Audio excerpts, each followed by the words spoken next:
Katika kaunti ya Meru, baadhi ya wafanyabiashara wa soko la Gakoromone mjini Meru wameandamana kupinga mpango wa kuhamishwa kwa muda katika eneo la Koje wakati wa ujenzi wa soko la kisasa la Gakoromone. Wafanyakazi ama wafanyabiashara hao wanasema eneo hilo lililotengwa halifai kwa biashara kwa kuwa ni dogo na sehemu yake ipo karibu na mkondo wa maji.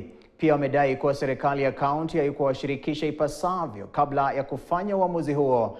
Walijaribu kuwasilisha malalamiko yao kwa gavana Isaac Mutuma lakini hawakufanikiwa kumkuta ofisini. Mradi wa soko hilo la kisasa unaofadhiliwa na serikali ya kitaifa kwa gharama inakadiriwa kati ya shilingi milioni 800 hadi bilioni 1.2. Watu wachache tukaona contractor amepelekwa pale. Wakati tulipowaona tukaitisha mkutano nao. Tukawaambia wanabiashara soko inawekwa mahali kuna hewe, mahali watu wanapitia, mahali wanaweka soko ni mahali hakuna hata mtu ataweza kuona, hakuna barabara ya kupitisha mizigo. Sisi wanabiashara wa Gakoromone tunataka kukaa mahali pamoja. Kwa hivyo siwezi itolewe, tuwekwe mahali pamoja, hatutaki kuenda chini. Pale ambapo soko jipya ambalo limejengwa hapo, kuna sehemu ambayo imeteremshwa katika riparian area.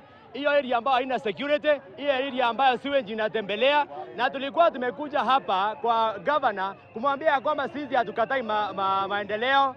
Sisi kama wanabiashara hatukukubaliana, hakuna public participation tulienda, hakuna wakati ambao tuliitwa mkutano tukubaliane na serikali kuu ama ya county ya kwamba tutajengewa soko mahali pale ambapo inajengwa.